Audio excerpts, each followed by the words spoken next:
यांच्या पुस्तकाचं प्रकाशन झाल्याचं मी घोषित करीत आहे.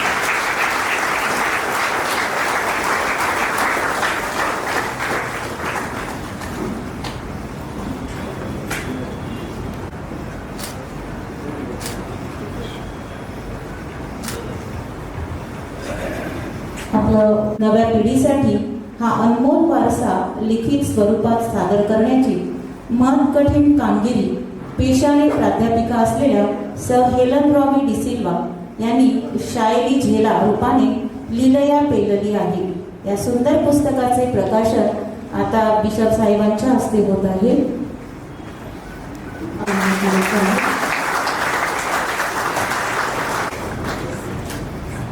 शायरी झेला प्राध्यापिका हेलन रॉबी डिसिल्वा यांच्या पुस्तकाचं प्रकाशन झाल्याचं मी घोषित करीत आहे.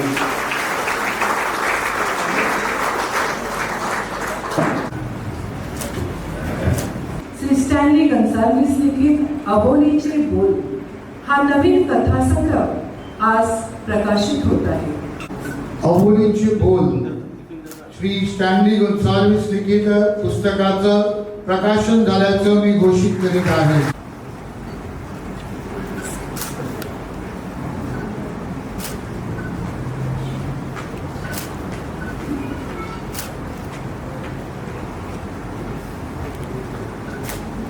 वराहात ही संवेदना प्रकट होत राहते. तेतेलेस्टाय हा ग्रीक शब्द प्रभू येशू ख्रिस्ताने क्रूसावरील बलिदानाच्या अखेरीस उच्चारलेला शब्द. याचा अर्थ तथास्तु किंवा पूर्ण झाले. या काव्यसंग्रहातील कविता या शीर्षकाभोवती विहारतात. आपल्या मनाला हळवी साथ घालताना म्हणतात, तू गेलीस आणि आता, तू गेलीस आणि आता भिंती आहे छप्पर नाही, चौकट आहे दार नाही, दान आहे दाणा नाही, शरीर आहे मी नाही, शरीर आहे मी नाही. सन्माननीय बिशप साहेबांना नम्र विनंती, आपल्या शुभ हस्ते या काव्यसंग्रहाचं आपण प्रकाशन करावे.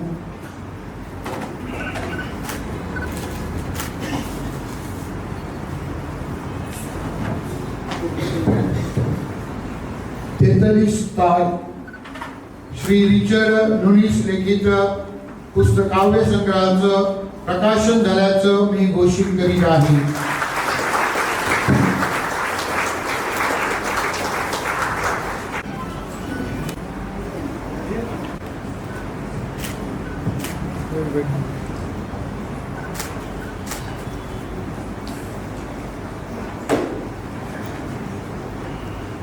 वाडवळी खजिना म्हणजे सर हेलन रॉबी डिसिल्वा यांचे शायरी झेला हे पुस्तक आणि कवितेच्या भाषेतून हितगुज साधत आपल्या भावना शब्द चिन्हांकित करून तेतेलेस्टाय रूपाने आपल्या भेटीस आलेल्या श्री रिचर्ड नुनिस यांच्या काव्यसंग्रहाचे अंतरंग उलगडून दाखवावे अशी मी ज्येष्ठ साहित्यिका व कवयित्री श्रीमती सिसिलिया कार्वालो यांना करते. व्यासपीठावर उपस्थित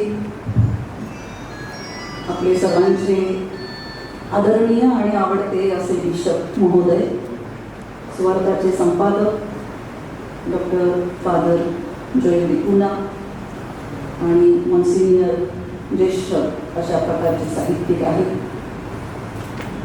पदकोलिया, आणि आज ज्यांची पुस्तकं प्रकाशित होणार आहे ते सर्व लेखक, त्यांचं सर्वप्रथम मी मनापासून अभिनंदन करते.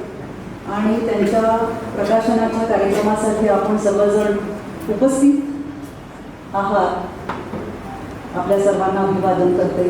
आणि पुस्तकाला न्याय मिळावा म्हणून मी आधीच येऊन इथे उभी राहिले, कारण जास्त वेळ जाता कामा नये.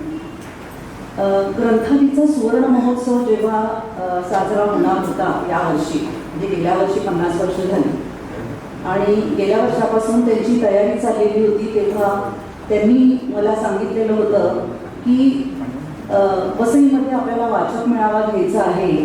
आणि दुसरा महत्त्वाचा मुद्दा म्हणजे वसईतील काही लेखकांची आम्हाला यादी दिली तर जास्त बरं पडेल, आम्ही त्यांची पुस्तकं प्रकाशित करू.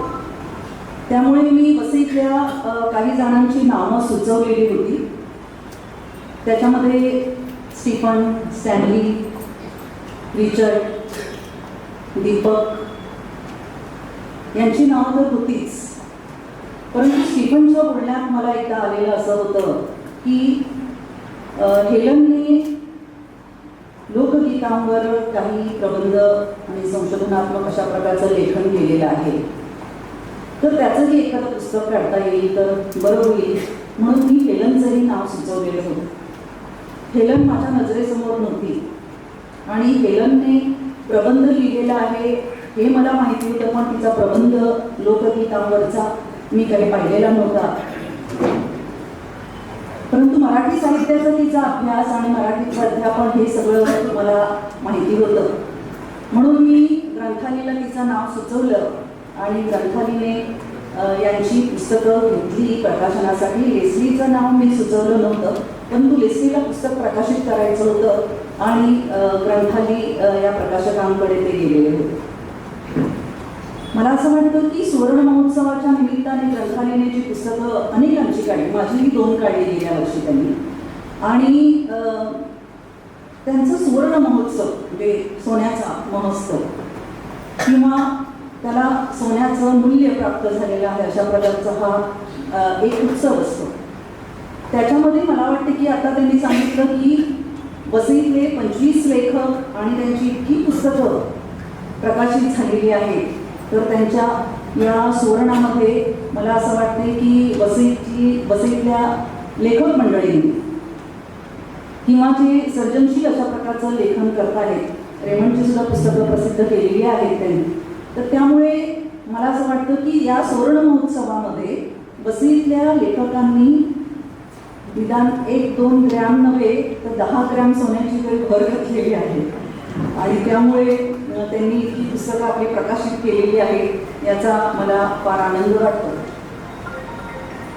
आपण पुस्तकावर बोलणार असतो त्याचं कारण असं आहे की पुस्तकं आपल्या हातात येतात, ती आपण वाचून ठेवतो, परंतु त्या पुस्तकाचा आस्वाद कसा घ्यायचा हे आपल्याला कळायला हवं आहे. हेलनने मला वाटते की 1991 मध्ये तिला MPhilची पदवी प्राप्त झालेली होती. त्या पदवी परीक्षेसाठी तिने हा प्रबंध मुंबई विद्यापीठाला सादर केलेला होता.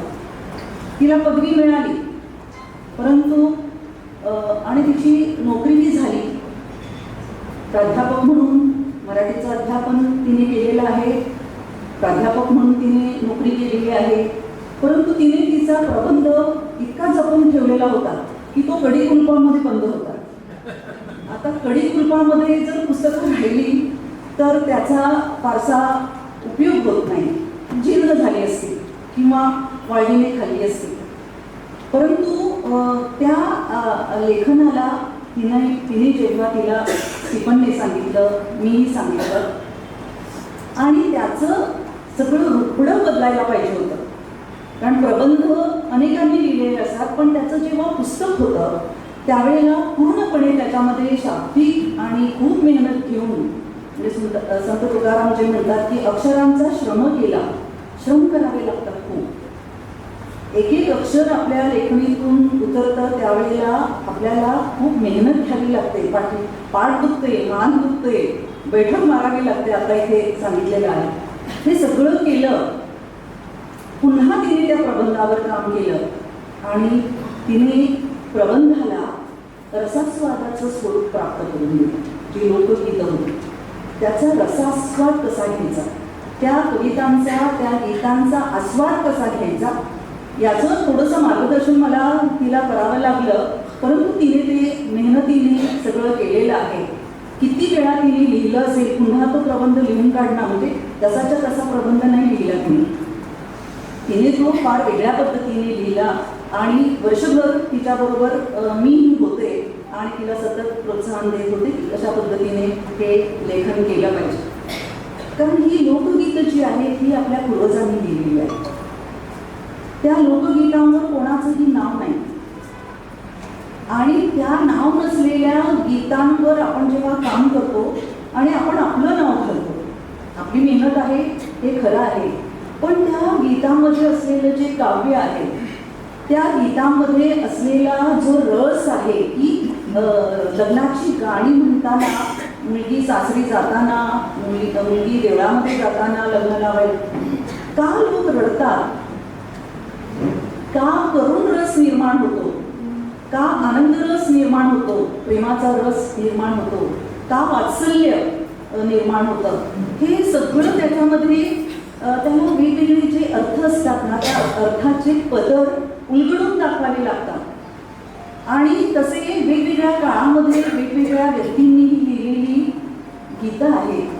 त्यामुळे आपले पूर्वज आधी वेगळे होते, एका वेगळ्या समाजाचे होते. त्याच्यानंतर पोर्तुगीजांचा कालखंड आला, त्याच्यानंतर इंग्रजांचा कालखंड आला, अनेकांनी ख्रिस्ती धर्म स्वीकार केला. परंतु त्या समाजामध्ये, मराठी समाजामध्ये, किंवा हिंदू हा शब्द धर्माच्या दृष्टीने मी वापरत नाही, पण संस्कृतीच्या दृष्टीने मी वापरते, की त्या संस्कृतीमध्ये जे काही प्रचलित होतं ते अजूनही आपल्याकडे परकोलेट होत होत पाझरत आपल्यापर्यंत आलेलं आहे. त्याचे अर्थ लावायला पाहिजे आणि प्रत्येक काळामध्ये त्याचे वेगवेगळे अर्थ लावले जातात. कारण लोकगीतांवर खूप जण आता काम करायला लागलेले आहेत, हे आपण लक्षात घेतलं पाहिजे.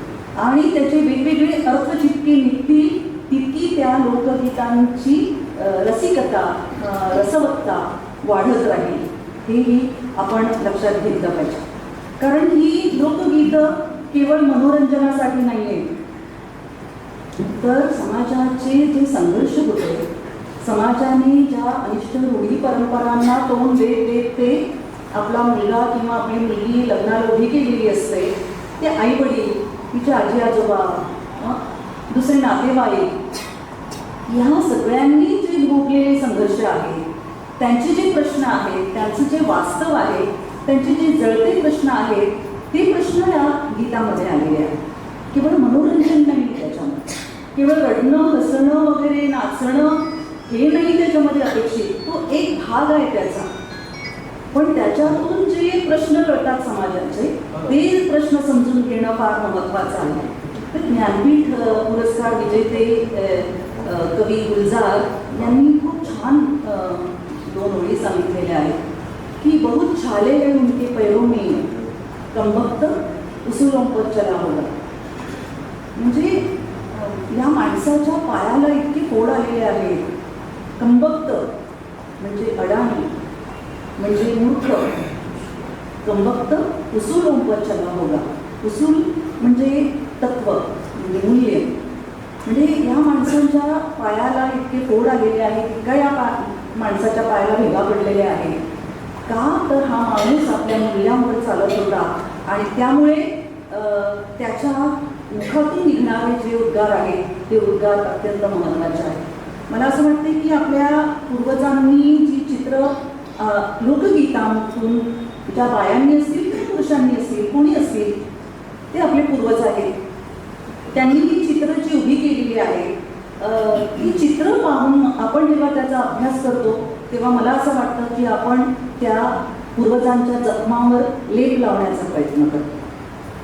त्याच्यासाठी आपला अभ्यास असतो, त्याच्यासाठी आपण गात असतो, त्याच्यासाठी आपण नाचत असतो. परंतु त्या नाचण्यातून आणि त्या गाण्यातून त्यांची वेदना जी व्यक्त होते, ती व्यक्त झालेली वेदना कुठेतरी लेखक कवी शब्दांकित करत असतो किंवा लोकांसमोर आणत असतो, पृष्ठभागावर आणत असतो आणि लोकांना सांगत असतो की बघा, हे आपल्या पूर्वजांनी, हे आपल्या वाडवडिलांनी केलेलं आहे.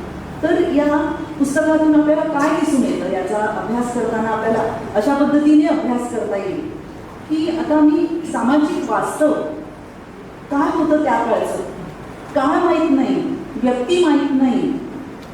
पण पोर्तुगीजांच्या नंतरचा हा कालखंड आहे आणि पोर्तुगीज तर किती वर्ष, किती शतकं आपल्यावर राज्य करीत होते. आणि आता तर आपण 21व्या शतकामध्ये आहोत, म्हणजे 5-7 शतकं झालेली आहेत की या शतकामध्ये कोण व्यक्ती आहेत, काय काळ आहे, काय रीतीभाती प्रचलित होत्या, काय रूढी परंपरा होत्या. तर बघा की त्याच्यामध्ये खूप छान गाणी आहेत. ती गाणी गाताना आपल्याला गाऊन दाखवावं असं वाटतं, आपले पाय आणि हात ताल धरायला लागतात. आता त्याच्यामध्ये एक गीत असं आहे की 12 वर्षाचे गवळण दुये 12 वर्षाची गवळण दुये, दुये म्हणजे दुहिता म्हणजे मुलगी, संस्कृत शब्दाचा अपभ्रंश आहे. आणि त्या काळामध्ये 12 वर्षाच्या मुलीची लग्न होत होती. बालविवाह प्रचलित होते. आणि आज जेव्हा आपण आपली मुलगी 25 वर्षाची आहे, 30 वर्षाची आहे, तरी आपण दिसणार जातो 12 वर्षाची गवळण होती. म्हणजे त्या परंपरा आपल्यावरती इतके झिरपत आलेल्या आहेत की ती गीतं इतकी ठाम आपल्या जिभेवर बसून आहेत की ती बदलायला तयार नाही. त्याचा अर्थ आज आपल्याला बदलून घ्यावा लागतो. आता दुसरं एक असं आहे की बाळजे तुला मी चिठ्ठी धाडीन, असा एक बाळजे किती दिवस तुम्हाला भेटले नाहीस म्हणजे मुलगी बालिका अशा अर्थाने, बालिका अशा अर्थाने की लहानपणी त्यांची लग्न होत होती म्हणून. तर बाळजे तुला चिठ्ठी धाडीन म्हणजे पत्र लिहिण्याचा काळ होता. आज पत्र लिहिण्याचा काळ नाही. या महिन्यात माझे दिस नाही भरले, तुला पंचा अनुभव शाळेने झेला.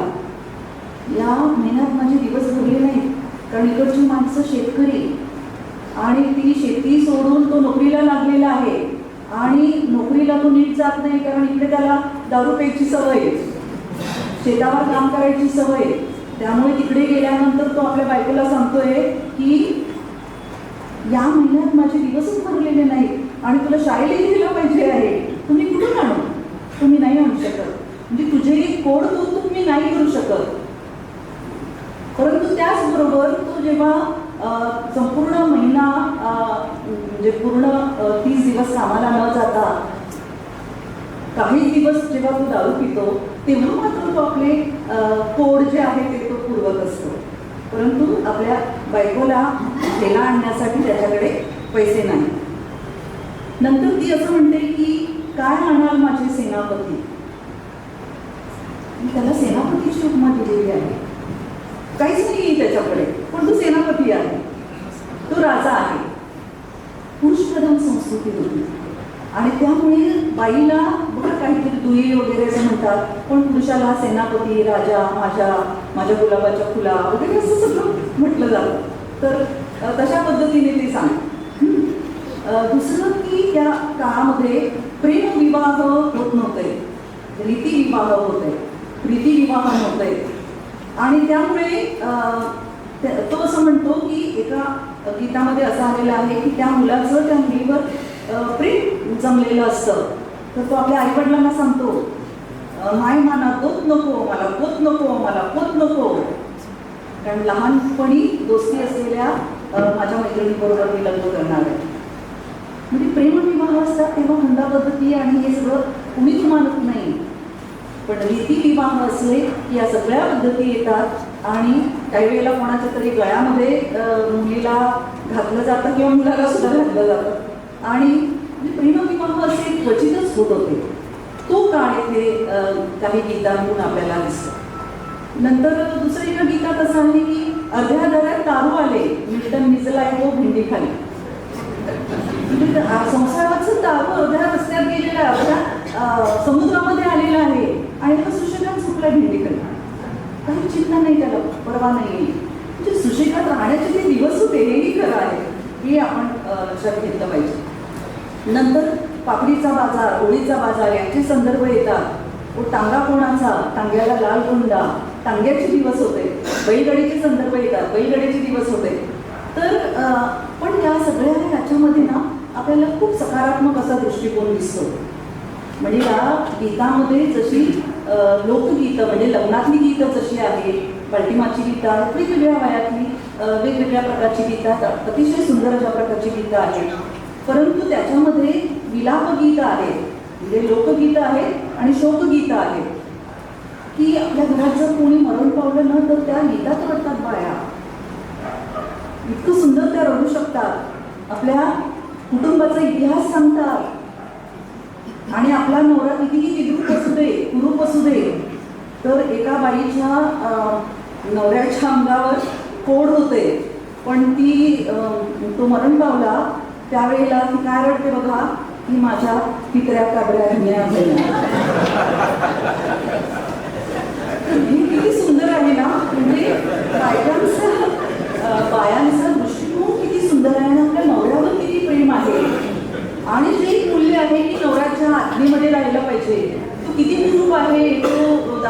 होता किंवा काय काही लंगडा पांगळा लुळा पांगळा कसाही असू दे, पण तो माझा नवरा आहे आणि म्हणून त्याला मान देण्याची, त्याचा आदर करण्याची जी तिची पद्धती आहे ती आपल्याला याच्यामध्ये दिसून येते. दुसरं असं की नातेसंबंध या गीतामधून आपल्याला दिसतात. नातेसंबंधातून फुललेल्या जिव्हाळ्याचा अशा प्रकारचा मळा आहे. आता मी खूप खोलात जात नाही, थोडं सांगते कारण विद्यार्थ्या पुस्तकावरही मला बोलायचं. तर कुमारी कुपारी घेणे, बाल्टिंग करणं, एकत्र कुटुंब पद्धती, काका मामा आतू वगैरे हे सगळे लोक येतात तिथे. सणसोहळे साजरे केले जातात. लग्नाच्या वेळेला सगळा गाव येतो, तिथे कोणी अध्यक्ष नसतो, सगळेजण आपल्या मुरलीवर बसून आणि सगळं कापायला बसलेले असतात, निवडायला बसलेले असतात. कोणी अध्यक्ष नसतो तिकडे, सगळेजण कामाला लागतात. तर तसे सगळ्या गावाला बोलवलं जातं आणि बडे पोळे गेल्यानंतर सगळ्या गावाला वाटले जातात. इतकी सुंदर नातेसंबंध होते. आज या नातेसंबंधाला खूप व्यावहारिक अशा प्रकारचं रूप आलेलं आहे हे आपल्याला बघता येईल. सुनबाईचे संदर्भ आहेत, सासर माहेराचे संदर्भ आहेत, मुलं बाळ शेजारी हे सगळे नातेसंबंध आपल्याला इथे दिसतात. आता निसर्गाशी असलेलं नातंही आपल्या गीतामधून दिसतं. असलेला निसर्गाचा जो एक वरदहस्त होता, तर तिथे बघा की वैशा पाल्यानं एकामेरेवा, मला जाऊन दे बालटी मला चालले. तर वैशी पानं म्हणजे विधी असायच्या ना पूर्वी, त्याच्यातून जात असताना माझ्या बाळाला आणि जे कुमारी कुपारी आहेत त्यांना काही त्रास नाही झाला पाहिजे, पायाखालून काही जनावर गेलं नाही पाहिजे, म्हणजे साप वगैरे गेले नाही पाहिजे, तुम्ही सगळे बाजूला व्हा आणि आम्हाला देवळामध्ये जाऊ दे. देवळामध्ये जात असताना आम्हाला कोणत्याही प्रकारचा अडथळा येऊ नये, की घनदाट अशा प्रकारची झाडी वसईमध्ये होती. त्यानंतर हुरहुर पाखरा, ते निरोप देण्याचा जो संदर्भ आहे हा संस्कृत साहित्यातून आलेला आहे बघा, की जसा ढगाकडे यक्षगान जे असताना यक्षाने जसं मेघदूतामध्ये निरोप पाठवला, तसं पाखराकडे ती निरोप पाठवतात की माझ्या माहेरी जा, असं सांगते ती किंवा तो त्या गीतामधून. नंतर तळ्याचं पाणी बागेला जाते, शिंपण केलं जात असेल, तलाव होते, बावखलं होती, पाणवठे होते. त्यानंतर बिबल्याची पाठी तुझ्या डोक्यावर आहे, पानवेलीची ज्या बागा होत्या ना, मळे होते, तर त्याचा बाजार केला जात असेल. पाकिस्तानमध्ये ही पानं विकली जात असत, हा संदर्भ आहे गीतामध्ये. डोंगराचे कडसनीला पाणी काय झुलून मुलं झाली, किती सुंदर आहे बघा. डोंगराच्या कडेतून ना, कडेवरून पाणी बाय झुलून मुलू चाले, झुळझुळ चाललेला आहे, त्याचा किती मऊ करू शकतो सांगितलं, झुलून मुलू. नंतर जंगल होते. आता बघा की इथे नवरा बायको एकमेकांशी जरी बोलत नसतील ना, तरी गीतामध्ये त्याचं किती वर्णन आलेलं आहे की ते उच्च गीतातून दिसतं. उगवत्या सांदा मावळत्या दिसा, अजून किंवा बोले माझ्या गुलाबाच्या फुला, म्हणजे उगवत्या सांदा, चंद्र उगवला आणि सूर्य मावळला, दिवस भरला, तरी तू माझ्याशी बोलत नाहीस, काय झाली तुला. किती सुंदर भाषेमध्ये या बाया आपल्या नवऱ्याची मनधरणी करताना दिसतात किंवा प्रेम करताना दिसतात. तर शेतीचे संदर्भ येतात, कैईवर जाण्याचे, जहाज बांधण्याचे संदर्भ येतात, फुलझाडं लावणं याचे संदर्भ येतात.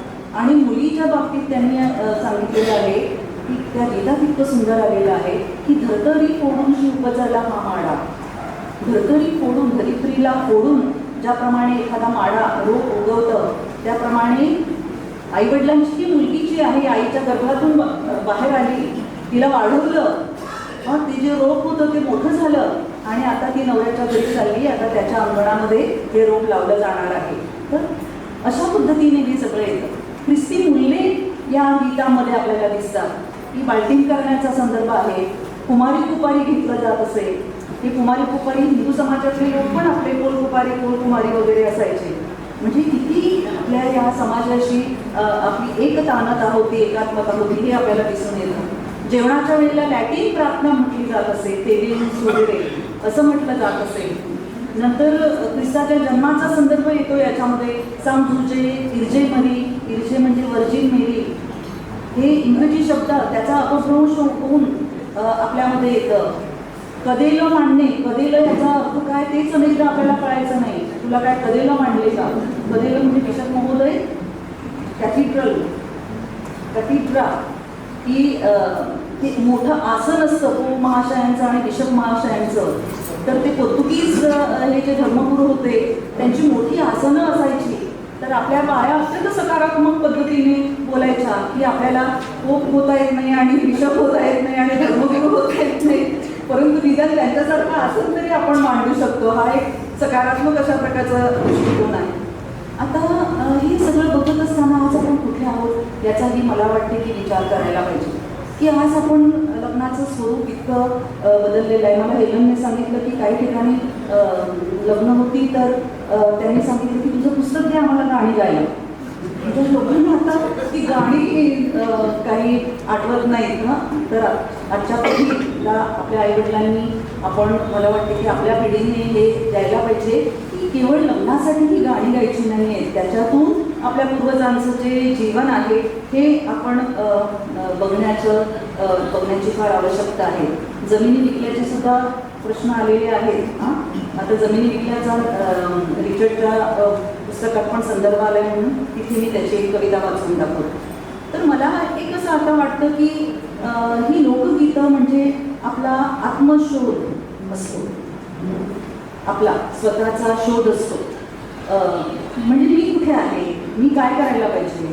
आपले पूर्वज असे होते, आपल्या वाडवडिलांनी ज्या जमिनी ठेवलेल्या होत्या, आपल्या वाडवडिलांनी जी घरदारं ठेवलेली होती त्या, आणि सगळ्यात महत्त्वाचं म्हणजे त्यांनी जी मूल्ये दिलेली होती ती कुठे आहे हे तपासून बघण्याचा हा काळ आहे. आणि लोकगीतांतून मला वाटते की त्या पुस्तकातून सुद्धा आपण तो अभ्यास करू शकतो. आणि दुसरा एक अतिशय महत्त्वाचा म्हणजे आंतरधर्मीय सुसंवादाचा सूर या मध्ये दिसून येतो की अनेक संत डोंगरावरनं डेवलारे जोगी याचं मी तिच्या प्रस्तावनेमध्ये पण दिलेलं आहे आणि नंतर एका मुलाखतीमध्ये मी त्याचे वेगवेगळे अर्थ सांगितलेले होते की डोंगरावरनं डेवलारे जोगी फादर सिस्टर होणाऱ्या मुलामुलींसाठी गायलं जात असेल. म्हणजे डोंगरावरनं डेवलारे जोगी म्हणजे ख्रिस्त पर्वतावरून प्रवचन करून उतरला, त्याच्या मागे अनुयायी गेले, तर त्या मुलीला सांगतायत की तुला धर्मभगिनी व्हायला जायचंय की तुला धर्मगुरू व्हायचंय की लग्न करायचंय. तर ती म्हणते नाही, मी धर्मभगिनी व्हायलाच जाईन. की काय खाशील तू, मी वडाच्या झाडाखाली राहीन, वडफळं खाईन, मी गोडपाट अंधरीन, पण मी ख्रिस्ताचं अनुकरण करीन. हा संदर्भ आहे त्याच्यामध्ये. आणि दुसरा संदर्भ आहे शंकर आणि पार्वतीच्या लग्नाचा की शंकर डोंगरामध्ये राहत होता आणि पार्वतीला जेव्हा सांगितलं की तू या कफल्लक असलेल्या माणसाबरोबर कसं लग्न करणार, तेव्हा पार्वतीने सांगितलं की मी शंकराशीच लग्न करणार, त्याच्याबरोबर राहीन, भस्म लावीन पण त्याच्याबरोबर राहीन. आणि कृष्णाचा संदर्भ त्याच्यामध्ये आहे की जोगी वाजवी तेरे नाना का फनकारा. फनकारा म्हणजे आविष्कार, वेगवेगळ्या प्रकारची वाद्य वाजवणं. तर कृष्ण ज्याप्रमाणे पावा वाजवतो आणि सगळ्या गोपिका त्याच्यावर आरक्त होतात, तो एक संदर्भ त्याच्या. हा आंतरधर्मीय सुसंवाद जो आहे तो या खूप गीतातून रामाचे संदर्भ आहेत, कृष्णाचे संदर्भ आहेत, राधेचे संदर्भ आहेत, वनवासाचे संदर्भ आहेत, खूप संदर्भ आहेत. ते तुम्हाला वाचत असताना दिसून येईल. मला या पुस्तकाच्या मुखपृष्ठाविषयी सांगायचं आहे. तुम्ही घेतल्यानंतर बघा, मी आता दाखवत नाही ते की त्याच्यामध्ये गजरा दाखवलेला आहे, झेला दाखवलेला आहे, तो शुभ्र आहे आणि त्याच्या बाजूला वेगवेगळ्या रंगाचा रंग दाखवलेले आहेत आणि शायरी असं लिहून शायरी झेला हे अतिशय कलात्मक पद्धतीने आणि वलयांकित अशा प्रकारच्या रेषांनी आपल्यापुढे दाखवलेला आहे. काय अर्थ आहे त्याचा? शायरी झेला, शायरी ही शुभ्र असते आणि त्या शुभ्रता म्हणजे सौमार्य हे शुभ्र आहे, निष्कलंक आहे. आणि ते रंगीबेरंगी पण म्हणजे जीवनाचे संसाराचे वेगवेगळे रंग आहेत, त्या रंगामध्ये ती मुलगी आता प्रवेश करणार आहे. तो संदर्भ आहे त्याच्यामध्ये. तुम्ही ते वेगवेगळे रंग बघा, त्याच्यावरून तुम्हाला कळेल की संसाराचे किती वेगवेगळे रंग असतात. ते रंग त्याच्यातून सूचित केलेले आहेत. एक दोरा दाखवलेला आहे, त्या दोऱ्यावर ज्याप्रमाणे फुलं झेलली जातात त्याप्रमाणे ही मुलगी जी सासरी जाते ती सगळ्यांना कसं झेलून घेते, म्हणून झेला हा संदर्भ आहे, तो आपण त्याच्यातून बघावा. आणि त्याच्यात दुसरा एक महत्त्वाचा भाग आहे की शायरी म्हणजे चमेली. वडवळीमध्ये चचा श होतो, चमेलीचा शायरी झालेला आहे. जसा चहाचा शा होतो, चारचा शार बोलतो आपण. तर तशा पद्धतीने हे वाडवळी बोलीचाही संदर्भ आपल्याला त्याच्यामध्ये दिसून येतो. तर संसाराचा भार झेलणारी बाई जी आहे, संसाराचा भार झेलणारे कुटुंब आहे, त्या कुटुंबांचं चित्रण मला असं वाटतं की त्याच्यामध्ये झालेलं आहे. माझं जेव्हा प्रसादचिन्हे पुस्तक प्रकाशित झालं, विश्वपांच्या हस्ते झालेलं होतं आणि त्या प्रकाशनाच्या वेळेला मी असं म्हटलं होतं, कारण मी 484 पुस्तकांचा सारांश संशोधन करून एक वर्षभर त्याच्यामध्ये लिहिलेलं आहे. सगळ्या महाराष्ट्रातल्या प्रोटेस्टंट आणि कॅथोलिक लेखकांनी लिहिलेली पुस्तकं आहेत. त्या 484 पुस्तकं वाचून त्याचा सारांश लिहिलेला आहे. त्यावेळेला मी सांगितलं, कारण मला महाराष्ट्रामध्ये फिरावं लागलं आणि ती फिरत असताना काही पुस्तकांची दुर्दशा मी बघितली आणि ती पुस्तकं मी आणली, काही विकत आणली, काही मागून आणली आणि मग त्याचा सारांश लिहिला. त्यावेळेला मी बिशप महोदय असं बोलले होते की द्राक्ष जी असतात ती द्राक्ष जर कपाटात ठेवली किंवा फ्रीजमध्ये ठेवली खूप दिवसपर्यंत तर ती सडून जातात, पण जर ती उन्हामध्ये ठेवली तर त्याच्या मनुका होतात. तर मला असं वाटतं की हेलनने हे फार मोठं काम केलेलं आहे की तिने ही सगळी द्राक्ष जी लोकगीतांची होती ती कपाटात ठेवलेली होती, ती 35 वर्षांनी तिने काढली आणि त्याच्यात मनुका झालेल्या आहेत की आपण सर्वांनी खा आणि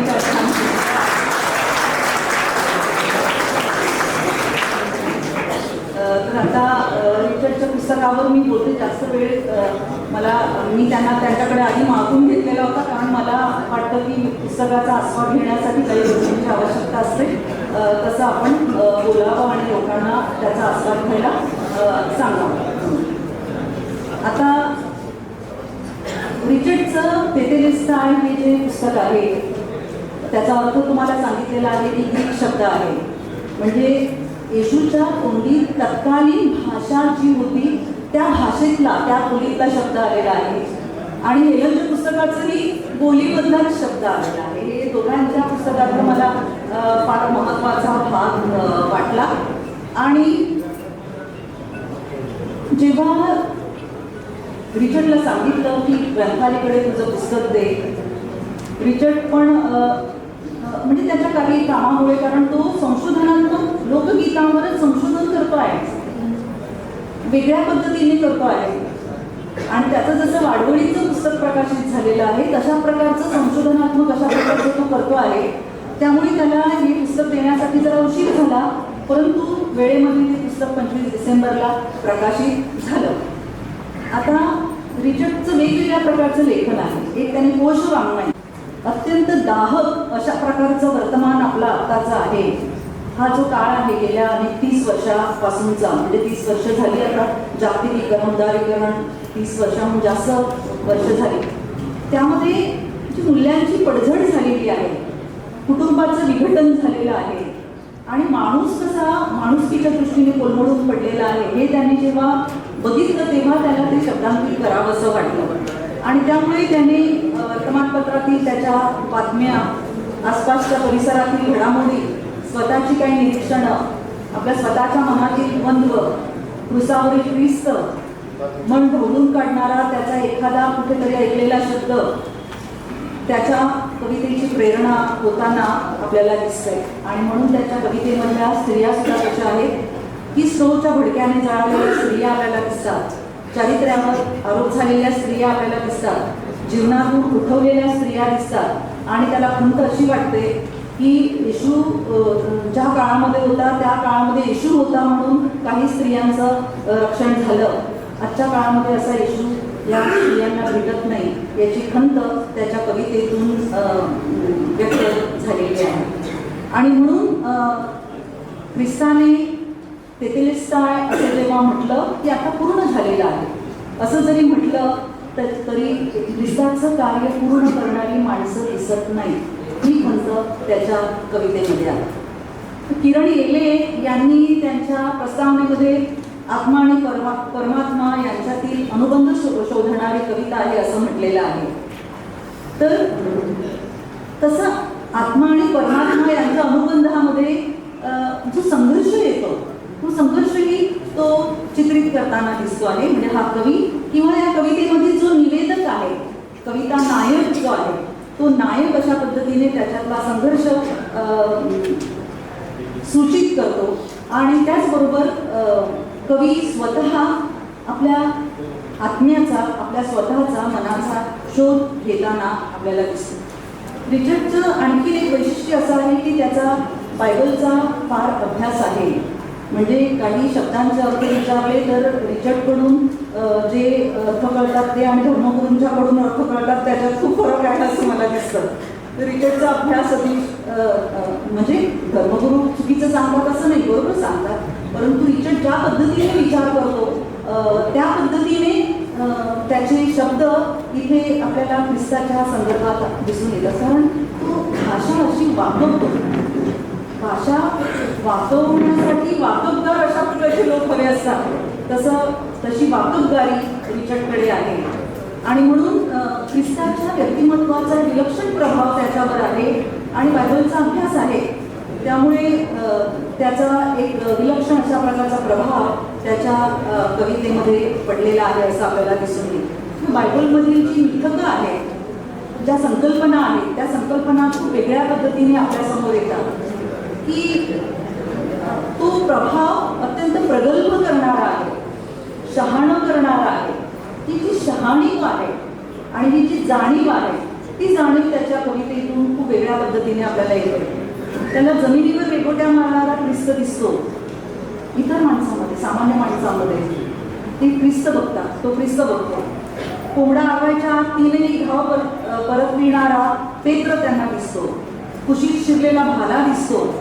कधी कधी मी निकोदेमस होतो असं ते म्हणतात, कवी म्हणतो. सुताराचा पोरगा प्रकाश पुत्र आहे हे सांगत आलेलं आहे, हे लोकांना पटत नाही.